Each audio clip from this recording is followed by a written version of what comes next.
Hello साथियों, आप सभी का स्वागत है आपकी अपनी YouTube class unique study point पर यानी यूएसपी पर। मैं हूं आपकी मंजिल का साथी सुरेंद्र कुमार काला और अपने जो एनटीपीसी के पेपर सॉल्यूशन सीरीज चल रही थी उसको हम आगे बढ़ाने वाले हैं।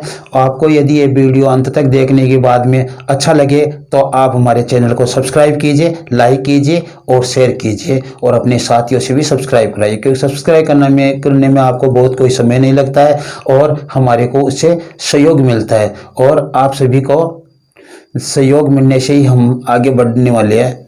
इसलिए हम आपका सहयोग कर रहे हैं, आप हमारा सहयोग करो। ओके, तो हम आज की क्लास के लिए आगे बढ़ते हैं। देखो, यह है 17वां क्वेश्चन। यदि दो अंकों का योग 15 है और अंतर 3 है तो वे अंक कौन से होंगे। अब ध्यान देना, आप इसमें संख्या कुछ नहीं बोला है, उसने दो अंकों का योग क्या बोला है, 15 है और उनका अंतर कितना है, 3 है। तो वो अंक ज्ञात करने हैं बस। तो आपको करना है क्या, देखो इनका देखो अंतर देखो 1 ही है, इनका अंतर देखो 5 है, इनका अंतर देखो 9 है और अंतर कितना चाहिए हमारे को, 3 चाहिए। और योग तो सभी का 15 हो रहा है, लेकिन अंतर क्या हो रहा है, 3 नहीं हो रहा। अंतर 3 तो इसी का हो रहा है, तो इसी का 3 हो रहा है। देख लो 9 में से 6 गए तो 3 अंतर, तो बी इसका ऑप्शन होगा। कुछ करने की आवश्यकता ही नहीं है आपको, आपने देखा इसमें इन अंतर देखोगे बस 2 अंक ही दिए, इसने कोई संख्या दी नहीं है। अब देखो आगे का क्वेश्चन है अपना, एल और एम एक काम को क्रमशः 30 दिन और 90 दिन में करते हैं। एल और ये एम मैंने उतार लिया और ये करता है 30 दिन और ये करता है 90 दिन में एक काम को। दोनों का एलसीएम निकालेंगे तो ये दोनों मिलकर काम को इनका 90 भाग हो गए। क्या हो गया, 90 भाग हो गया। और ये क्या कर रहा है, दोनों मिलकर इस काम को कितने दिन में करेंगे वही कर रहे हैं हम। देखो ये देखो कितना, एक दिन में 3 काम करता है और ये करता है एक दिन में एक काम।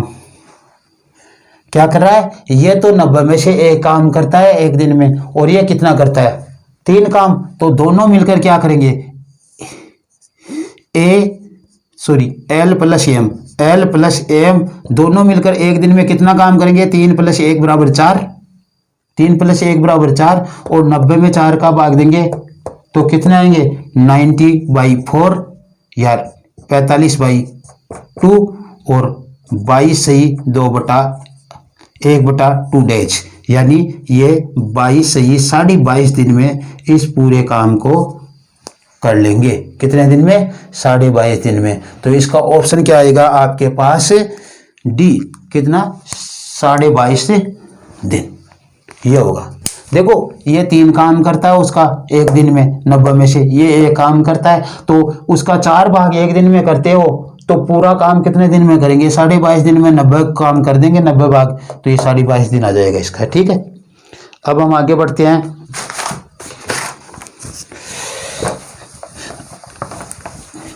क्वेश्चन नंबर 19 पर।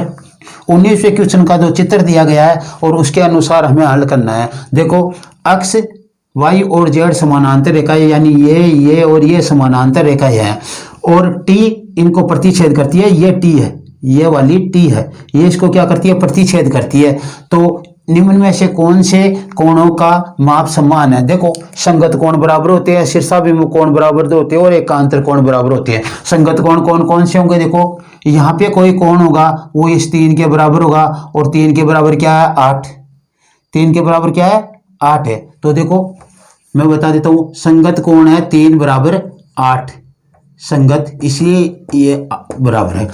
3 का एकांतर है 5, 3 का एकांतर क्या है, 5, तो 3 का एकांतर 5, तो 3 = 5 है, ये क्या है, एकांतर कोण है। अब ये देखो 3, 8 और 5 तीनों बराबर है ये, ठीक है। अब देखो ये 5 है तो 5 के संगत कोण कौन सा होता है, देखो यहाँ पे कोई कोण होता ना नीचे की साइड में, वो संगत होता है, यहाँ पे कोई कोण, तो इनका इन्होंने मान ही नहीं दे रखा। इसका मतलब हमारे पास से देखो 2, 3 से लिया ना हमने, 3, 8, 3, 8, ये कोण क्या है, संगत, और ये एकांतर होने से इसके बराबर हो गया। ठीक है, तो इस प्रकार से ये तीन कोण बराबर है। यदि 3, 8 और 5 आता है तो हमारा काम चल जाएगा। देखो 5 आता है, 3 आता है, लेकिन दो नहीं है भैया, तो ये तो ऑप्शन आपका गलत है। ठीक है, 2 आता है, 6 आता है, 8 आता है, तो देखो 8 है, 3 और 5 के बराबर है, 8 3 और 5 के बराबर है, इसके लिए ये ऑप्शन भी अपना गलत होगा। क्यों? 2 और जो 6 है, देखो 2 और 6 ये क्या है, संगत कोण है, इसलिए बराबर है। 2 और 6 तो बराबर है, लेकिन 8 इनके बराबर नहीं है। 2 और 6 के 8 बराबर नहीं है, इसलिए क्या है, ये सही नहीं है। अब देखो 1 4 9, तो 1 4 9 उनमें से तो नहीं, आप देख लेते हैं इनका 1 4, ये तो संगत कोण होने के कारण दोनों बराबर है। 1 और 4 ऊपर की साइड में, और 7 भी इसके बराबर होगा, लेकिन आगे इसने 9 दे रखा, 9 भी इसके बराबर है भैया। 9 भी क्या है, देखो ये एकांत त्रिकोण, देखो 1 बराबर 4 बराबर 1 या 1 बराबर 4 है। कौन से कोण है, संगत कोण है, संगत कोण है। देखो ये ऊपर की साइड में ऊपर है, तो ये 4, ये संगत कोण है। अब इसने क्या कहा, अब देखो ये संगत कोण है, तो ये 7 भी इसके बराबर है, 7 भी क्या है, बराबर है, क्योंकि संगत कोण है। अब 7 के बराबर क्या है, देखो 7 के बराबर क्या है आपका, 9 है, 7 के बराबर 9 है। कौन सा कोण है, एकांत त्रिकोण है, एकांत त्रिकोण, इसलिए 1 4 7 और 9 बराबर होंगे, 1 4 7 और 9 बराबर होंगे। इसने दिया 1 4 9, तो 7 नहीं दिया, तो 9 तो बराबर तो ही नहीं है, तो आपका ऑप्शन हो जाएगा इसमें सी बराबर है। अब 4 के लिए और कर लेते हैं हम, 4 5 7, यानी 4 5 बराबर नहीं है भाई, 4 5 कहाँ पे बराबर है, यहाँ भी ये तो गलत हो गया। 4 और 7 तो बराबर है, लेकिन 5 बराबर नहीं है, इसलिए गलत। तो इसका ऑप्शन क्या होना आपका, क्या होगा, सी ऑप्शन होगा। इस तरीके से आप कर लोगे। फिर देखो आगे बढ़ते हम, 10 1125 का मान लिख, कौन क्या होगा, तो देखो 10 1125 डिग्री, हमें 360 के गुणज में ये कहीं पे आता वो लेना है, तो 360 यानी 3 3 90, 9 3 यानी 900 के लगभग, और 6 3 18, 1080 हो जाएंगे। तो देखो 10 इसके बराबर रख सकते हैं, 10 3 गुणा 360 डिग्री प्लस 45 डिग्री, क्या हुआ, देखो ये हो जाएगा 1080 प्लस 45, 1125 हो जाएंगे। और ये देखो 60 के गुणज में है, 60 के 360 के गुणज में, इसलिए बदलेगा है नहीं, क्या आ जाएगा, 10 का 10 आ जाएगा, और थीटा की जगह 45 आ जाएगा। और कौन सा चतुर्थांश है, 360 प्लस थीटा पश्च चतुर्थांश है, और पश्च चतुर्थांश में सभी पॉजिटिव होते हैं, इसलिए पॉजिटिव 10 45 का मान 1, तो इसका ऑप्शन हो जाएगा आपका ए। क्या हो जाएगा, इसका ऑप्शन आपका ए हो जाएगा। ठीक है,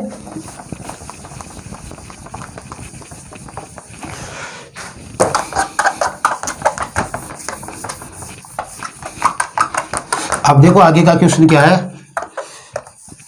आगे का क्वेश्चन अपना, कार ए की गति 80 किलोमीटर पर घंटा है। ए की गति क्या है, सॉरी, ए की गति है 80 किमी पर आवर। यह 6 घंटे में एक निश्चित दूरी तय करती है, 6 घंटे में एक निश्चित दूरी तय करती है।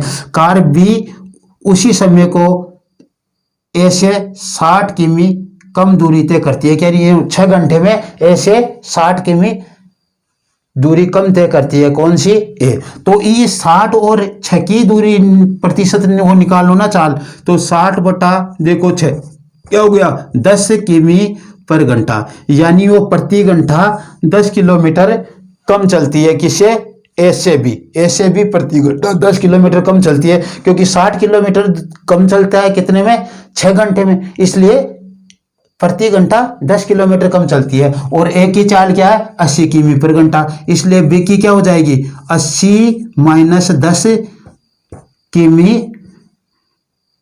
पर हावर, क्या हो जाएगा, 70 किलोमीटर पर हावर, 70 किलोमीटर पर हावर इसकी ये कम हो जाएगी। ये समान समय के लिए दिए, इसलिए आप ऐसा झट से निकाल कर सकते हो। ठीक है, तो आपके पास क्या आ जाएगा, 70 किमी पर घंटा, इसका ऑप्शन होगा बी, 70 किमी पर घंटा, ऑप्शन बी।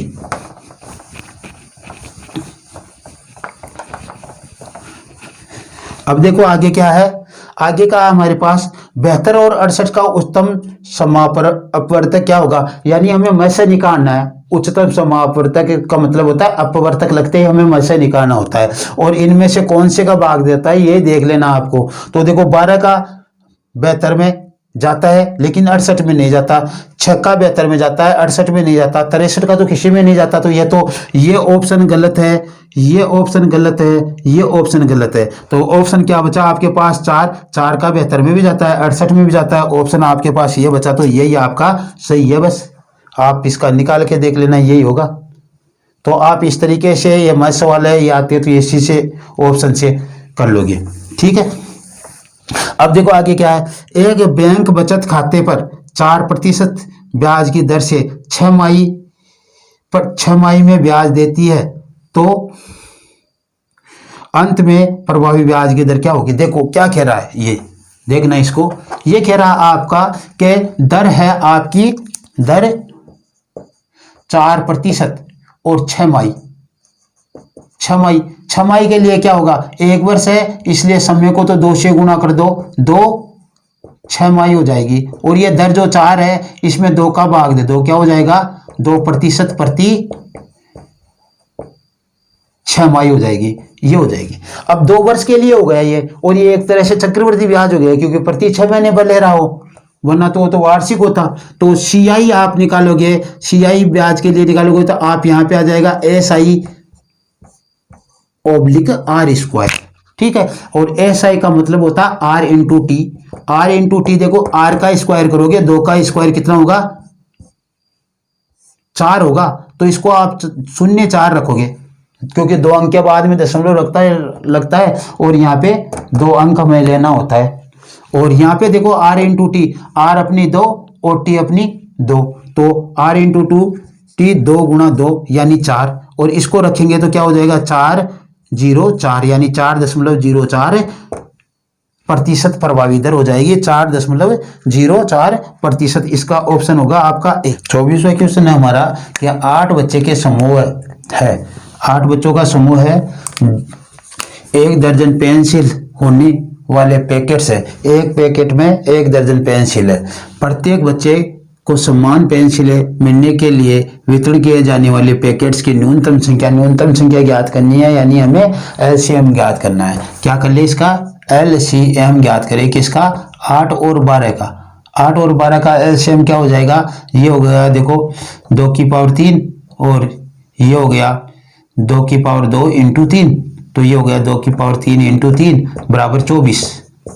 क्या हो गया 24 हो गया। यानी अब हमें संख्या निकालनी है तो इसमें 8 का भाग दे लो क्योंकि ये 24 पेंसिल है, 24 पेंसिल है, संख्या निकालेंगे तो प्रत्येक बच्चे को 3-3 पेंसिल आएगी, लेकिन ये संख्या नहीं, ये पैकेट्स की संख्या पूछी इसने। इसका मतलब हमें इसे 12-12 के पैकेट्स में बनाने हैं, हर पैकेट्स में 12 है तो इसमें 12 का भाग दो, 12 का भाग देंगे तो कितने आएंगे 2 पैकेट्स, कितने आएंगे 2 पैकेट्स। तो आपका ऑप्शन क्या होगा इसका, सी होगा 2 पैकेट्स। क्या होगा ऑप्शन सी 2 पैकेट्स।